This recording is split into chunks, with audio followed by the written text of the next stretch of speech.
Assalamualaikum warahmatullahi wabarakatuh. Alhamdulillahilladzi hadana lihada wa ma kunna linahtadiya laula an hadanallah. Asyhadu an la ilaha illallah wa asyhadu anna Muhammadan abduhu wa rasuluh. Allahumma shalli ala Muhammad wa ala alihi wa ashabihi wa man tabi'ahu bi ihsan ila yaumiddin, amma ba'du. Baik, kita akan membahas tentang optimasi produk, optimasi konsentrasi produk pada reaksi rantai, pada reaksi pada chain reaction.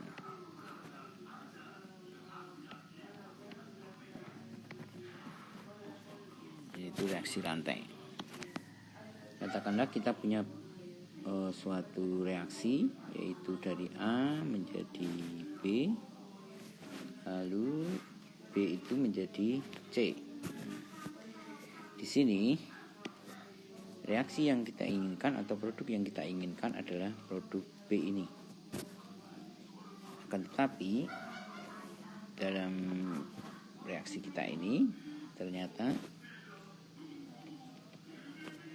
B yang terbentuk itu mengalami reaksi kembali, yaitu berubah menjadi C. Jadi reaksi di sini adalah yang tidak diinginkan. Ini reaksi yang tidak diinginkan.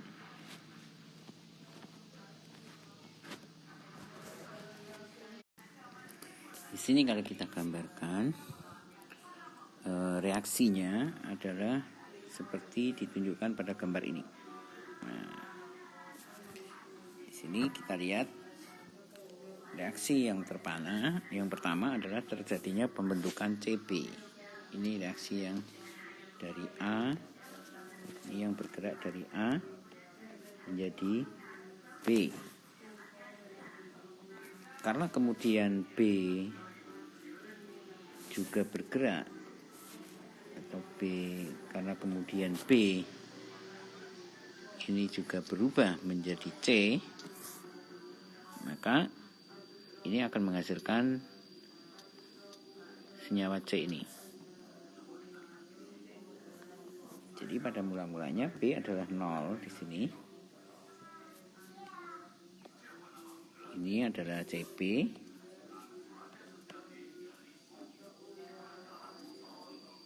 Nah, CB ini kemudian akan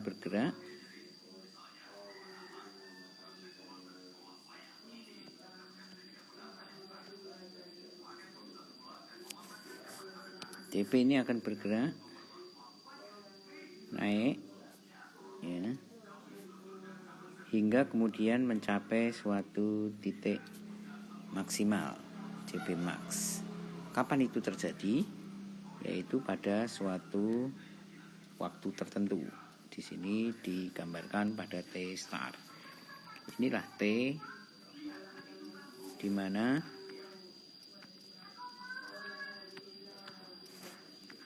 CB maksimal. Maka ini bisa juga kita sebut sebagai T maksimal. Tentunya nilai CB maksimal itu akan sangat tergantung dari nilai K1 dan nilai K2, yaitu berapa besar B yang terbentuk. Di sini nilai K1 menunjukkan besarnya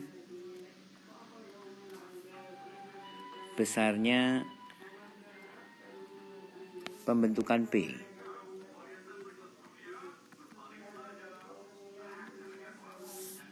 Sedangkan yang K2 ini berarti menunjukkan besarnya pembentukan C. Ini besarnya pembentukan C. Sehingga nilai T ini sangat tergantung dari K1 dan K2. Atau tergantung dari reaksi 1. Kalau ini kita sebut reaksi 1. dikurangi atau dikurangi dengan reaksi 2. Di sini reaksi 2. Jadi secara gambaran kita sudah punya skenario besarnya, itu berarti dari A menjadi B lalu menjadi C. Sedangkan produk yang kita inginkan adalah ini. Produk yang diinginkan yaitu B,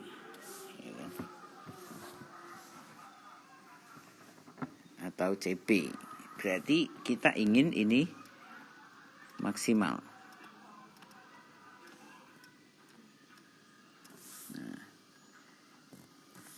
berarti kalau reaksi itu kita hentikan pada saat T, misalnya terbentuk kurva seperti ini, lalu reaksi kita hentikan di sini, dihentikan di sini,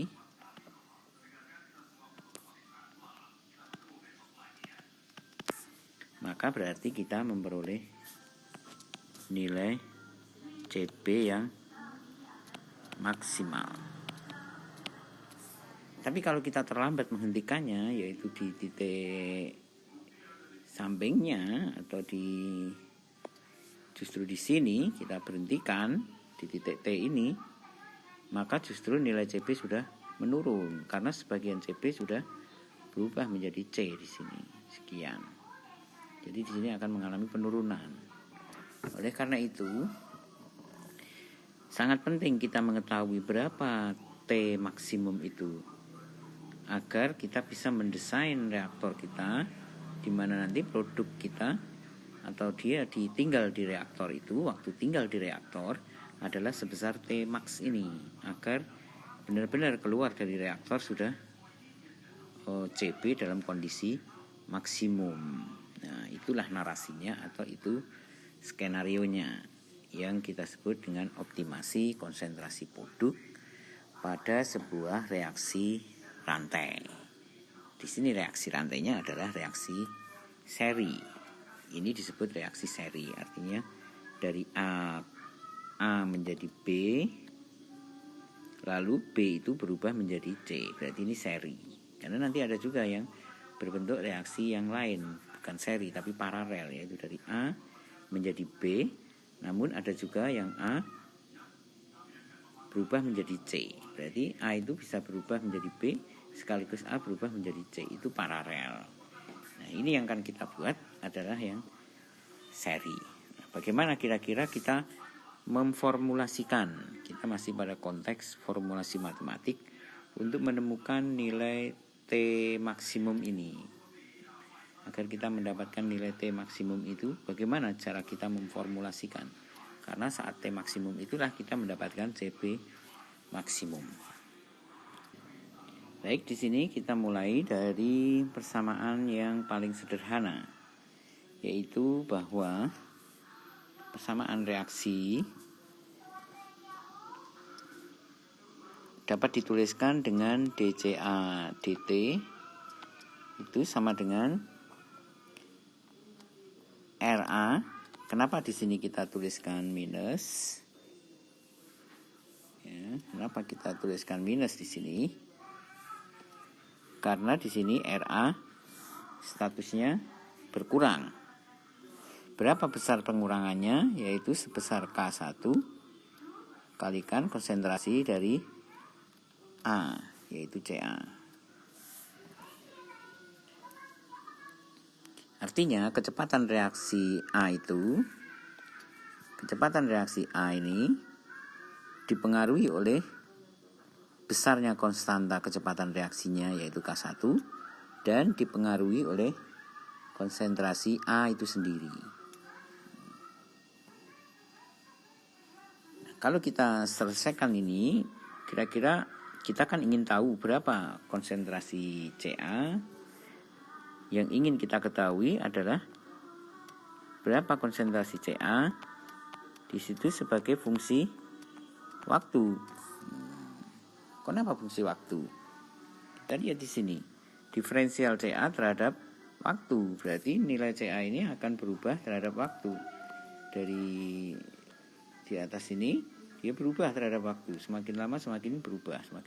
Nah, kita ingin tahu berapa besarnya CA terhadap waktu itu. Nah, di sini dapat kita selesaikan persamaan tadi. DCA DT itu menjadi DCA per min K1 CA sama dengan DT. Atau ini kita buat K1 nya dengan DT ya. Berarti kita dapatkan DCA per CA sama dengan min K1 DT.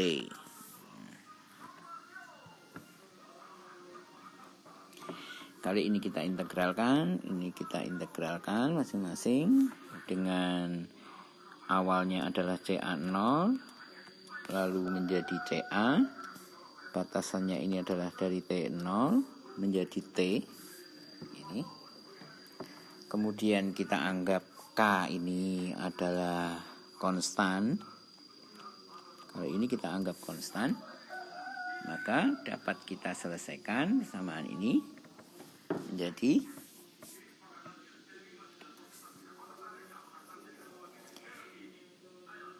integral itu berarti menjadi ln CA ya kan?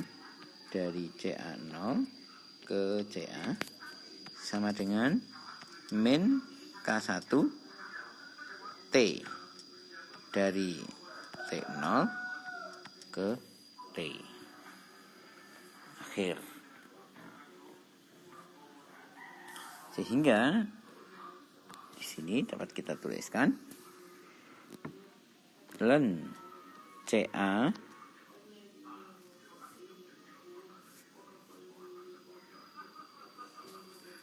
min ln CA0 ini ya sama dengan K1 T min T0 ya. Oke, kita geser aja ini.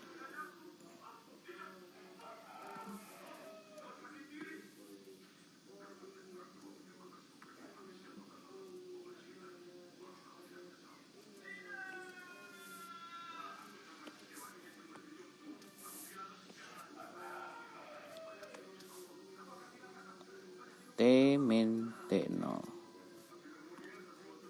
ya.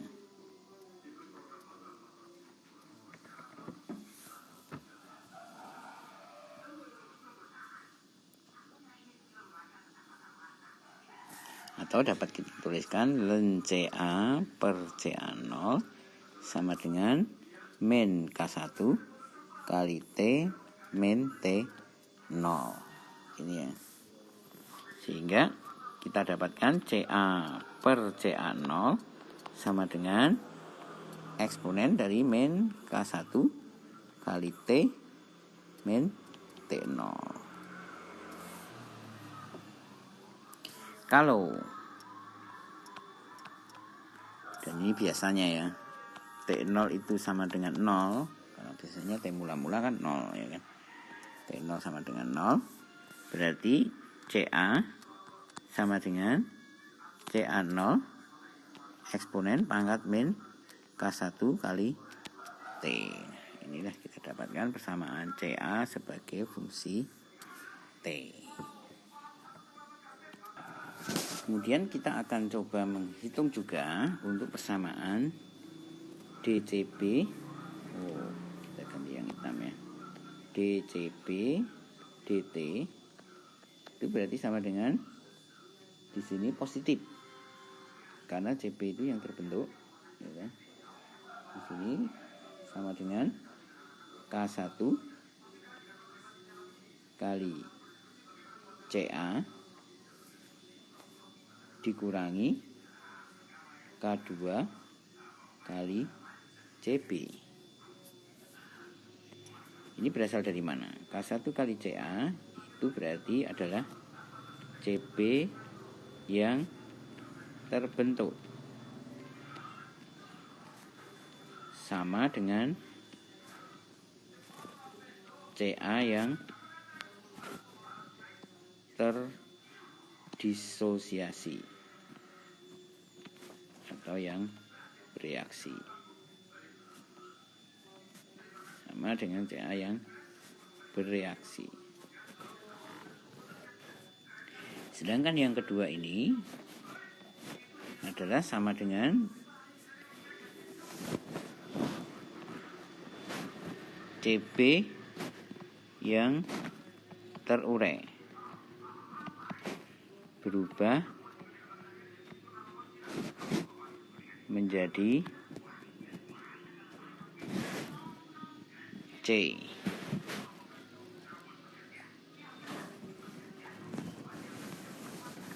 Karena reaksi seri tadi. Jadi Cp yang terbentuk dikurangi Cp yang terurai menjadi C.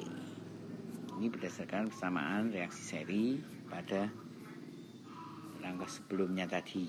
Di mana reaksi seri itu yaitu ini.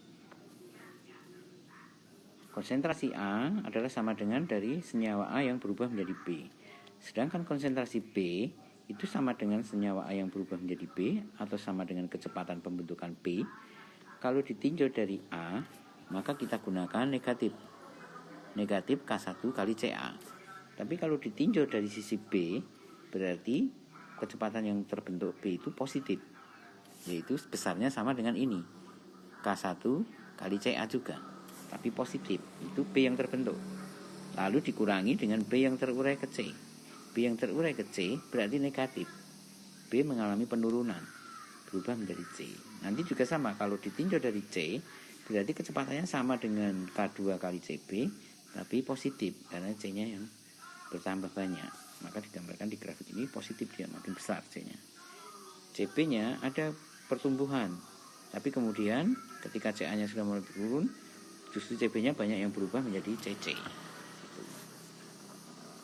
Di sini asal-usul persamaannya.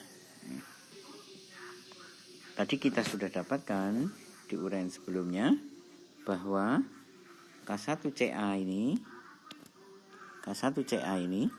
nantinya adalah akan sama dengan Ca atau Ca0 kali K1 eksponen min K1 pangkat T. Berarti ini adalah kecepatan Cb yang terbentuk. Ini kecepatan Ca yang berkurang sama juga dengan kecepatan Cb yang terbentuk. Berarti kecepatan Cb yang terbentuk adalah sama dengan K1, berarti kita tuliskan dCb dt itu sama dengan K1 ya, dari Ca0 kali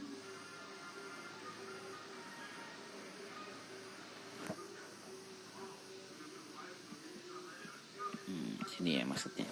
Jadi dari K1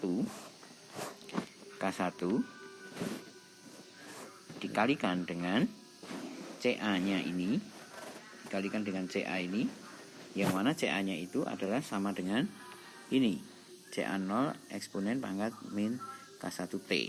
Maka dapat kita tuliskan K1 kali Ca0 eksponen pangkat min K1T. Ini adalah Cb yang terbentuk, dikurangi dengan Cb yang hilang, yaitu K2 kali Cb. Di sini Ca-nya adalah Ca0 ya. Ca0.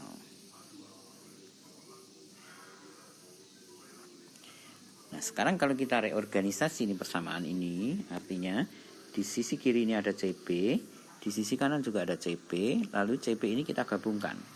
Maka jadi ini kita bawa ke sana.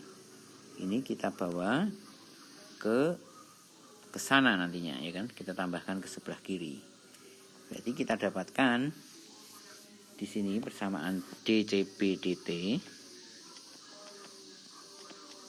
plus K2 Cb sama dengan K1 Ca0 eksponen pangkat min K1 kali T. Ingat, ini tadi apa? Persamaan ini adalah Ca, ya kan? peluruhan CA yang berubah.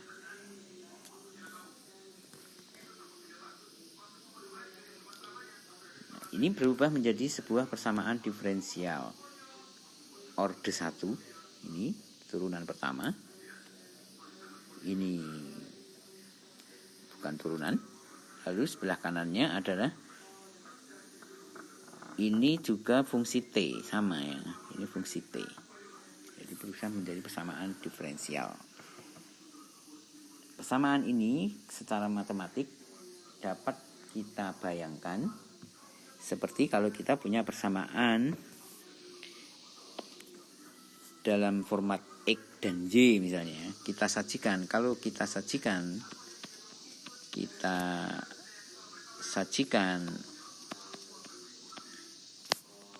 dalam format X dan Y yang biasa kita lakukan, ya kan? Berarti kita bisa tuliskan di situ variabel CB sebagai Y, lalu variabel T sebagai X. Maka kita lihat bahwa dependent variabelnya adalah CB dan independent variabelnya adalah T. Maka dapat kita tuliskan seolah-olah persamaan ini menjadi DY DX plus K2Y sama dengan K1 CA0 eksponen pangkat min K1 X.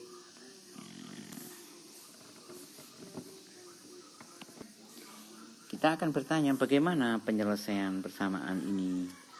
Bagaimana penyelesaiannya? Bagaimana penyelesaian PD ini? Ini adalah termasuk PD linier atau bukan? Ini adalah linier. Kenapa linier? Kita lihat tandanya linier. Di sini K1. Tidak ada fungsi X di sini. Berarti linier. Maka penyelesaiannya bisa Anda lihat pada mata kuliah sebelumnya atau pada pelajaran matematik integral diferensial ya. Nah, di sini akan kita tunjukkan saja langsung bahwa penyelesaian dari persamaan diferensial ini nanti akan menghasilkan yaitu Y sama dengan CA0 K1 per K2 min K1 kali eksponen pangkat min K1 X dikurangi eksponen pangkat min K2 X. Ini jawabannya. Jadi kita dapatkan jawaban kita bentuknya seperti ini. Ini adalah penyelesaian dari PD ini. Berarti kalau kita bawa tadi permisalan bahwa CB adalah Y dan T adalah X, berarti persamaan ini dapat kita tuliskan menjadi, di sini kita dapatkan CB sebagai fungsi T ya, sebagai fungsi T ya. Itu sama dengan CA0 K1 per K2 min K1 kali eksponen pangkat min K1T dikurangi eksponen pangkat min K2T. Nah, inilah persamaan yang kita dapatkan. Yaitu CB adalah persamaannya seperti ini. Kita lihat bahwa di sini CB adalah fungsi time T, ya kan? Tapi dia juga sangat ditentukan besarnya oleh K1 dan K2. Kalau nilai K2 ini lebih besar dari K1, berarti pengurangan ini akan menjadi nilainya akan semakin kecil. Jadi dia akan menurun, ya kan? Sama dengan di sini. Kalau K2 ini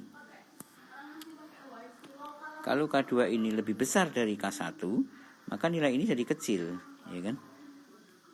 Kalau K2 ini lebih kecil dari K1, maka nilai ini menjadi lebih besar, sehingga nilai CP akan menjadi lebih besar. Jadi nilai CP di sini kalau kita lihat dari persamaannya,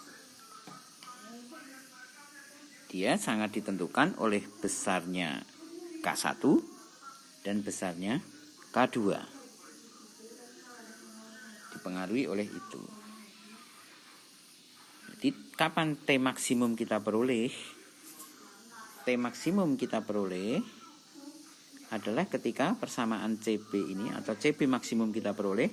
Berarti ini kita cari kurva ini di mana garis singgungnya akan sama dengan 0. Ingat konsep maksimasi, konsep maksimum, ya kan? Kita punya Y sebagai fungsi X.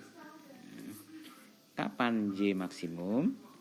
Y maksimum ketika dy dx-nya sama dengan 0. Jadi dalam hal ini juga sama. Kapan CP maksimum? Ketika dCP dt-nya sama dengan 0. Nah, itu kita lihat di sini. dCP dt sama dengan 0. Oke. Kita dapatkan kapan CP maksimum. Secara matematik kita jawab. Jawaban matematiknya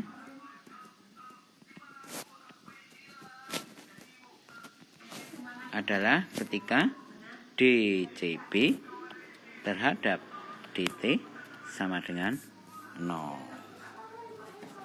Secara grafis,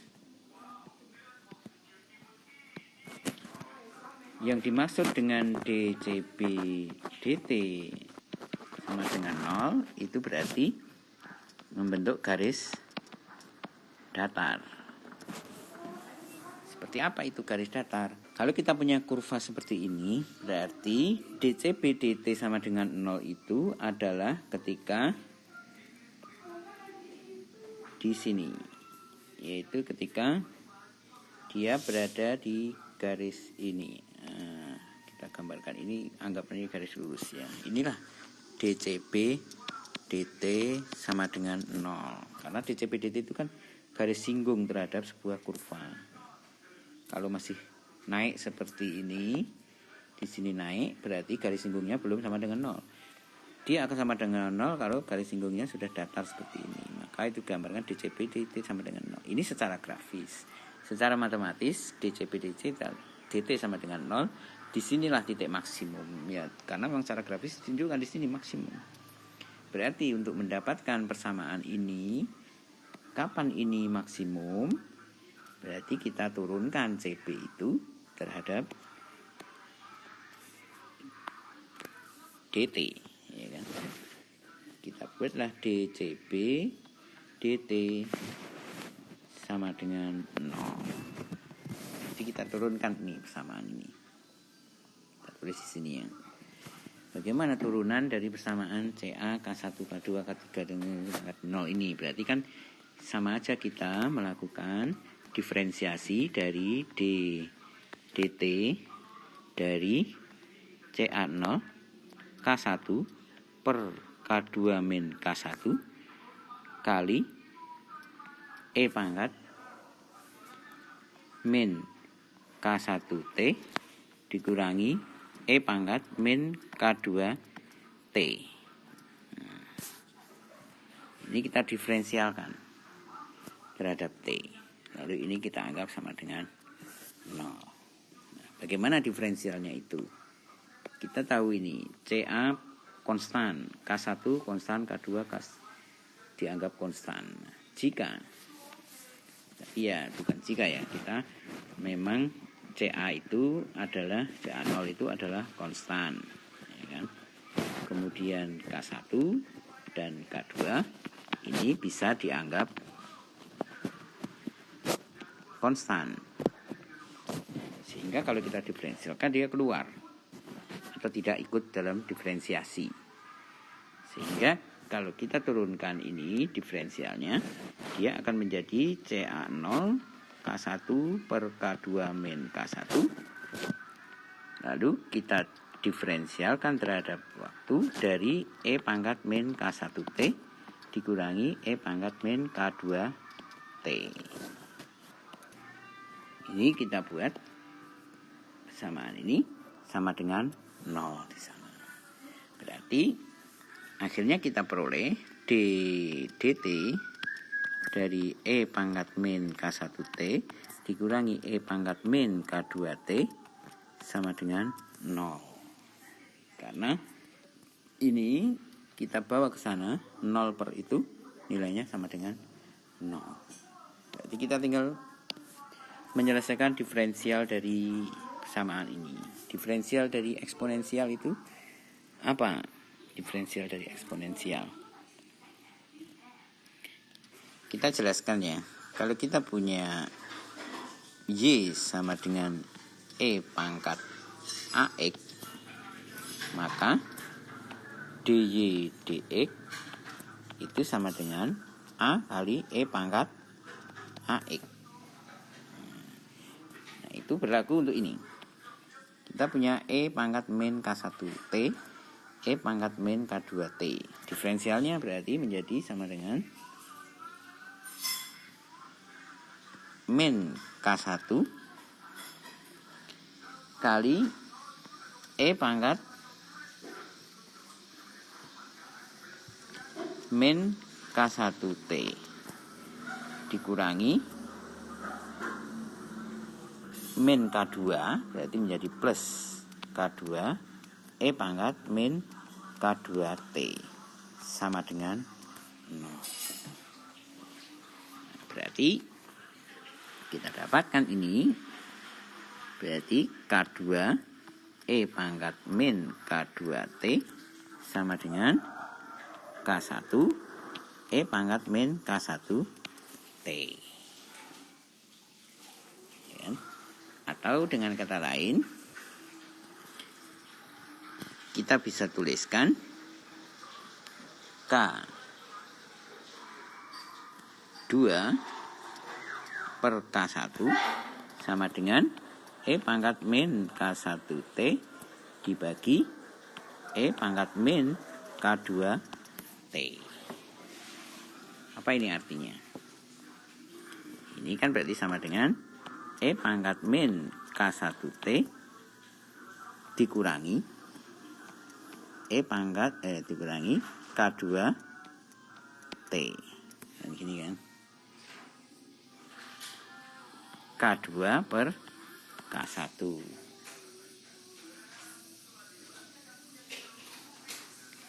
Sehingga akhirnya bisa kita sederhanakan lagi nggak ini persamaan ini? Bisa kita sederhanakan persamaan ini kalau kita sama-sama lenkan ya. Kita sama-sama ini kita lenkan, ini kita lenkan. Maka nanti kita dapatkan persamaan itu. Nah, kita uraikan di sini ya. Sini len K2 per K1 akan sama dengan len, kita sama-sama lenkan ya, kanan dan kiri, yaitu E pangkat min K1T dikurangi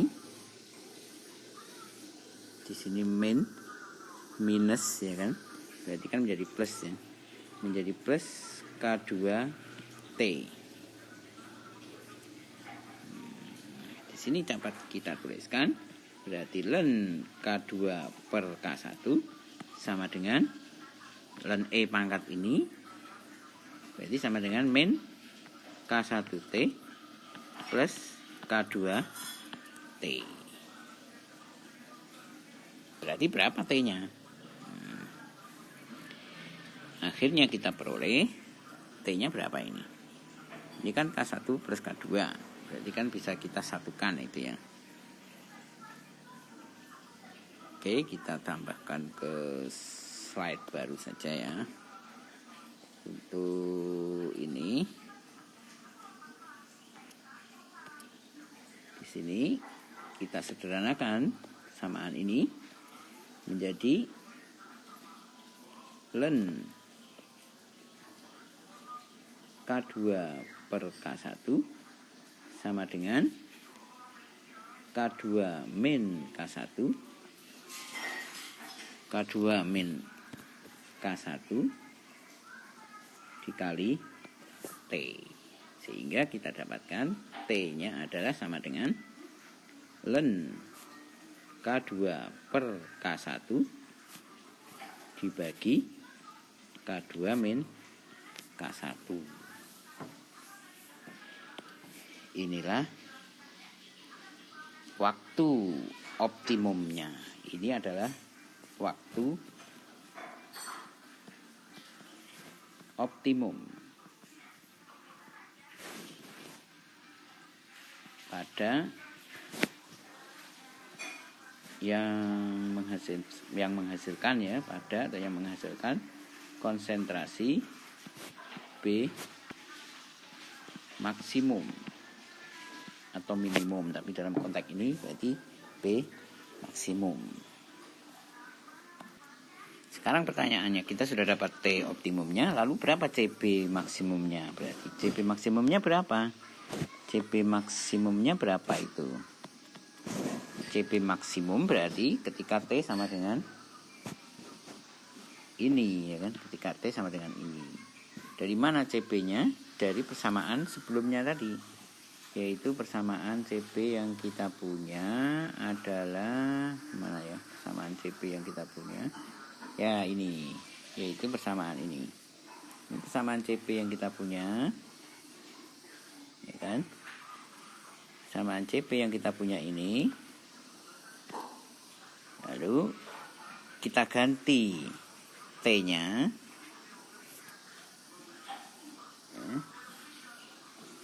persamaan CB ini, kita ganti T-nya, jadi kita substitusi T-nya dengan ini. Jadi ini nanti kita substitusikan ke sini. Oh, kita pakai warna merah. Kita substitusikan ke sini. Nah, ini diganti dengan T optimum itu. Buat jadi panjang sekali ya. Singkat ceritanya, akhirnya kita dapatkan CB fungsi T itu sama dengan CA0 kali K2 kali K1 per K2 pangkat K2 per K2 min K1. Nah, ini biar bagus, saya tuliskan saja yang seperti ini ya. K2 per K2 min K1. Nah, seperti ini. Disinilah CB maksimumnya. Inilah CB maksimum. Besarnya adalah ditentukan nilai CA0, nilai K1 dan K2.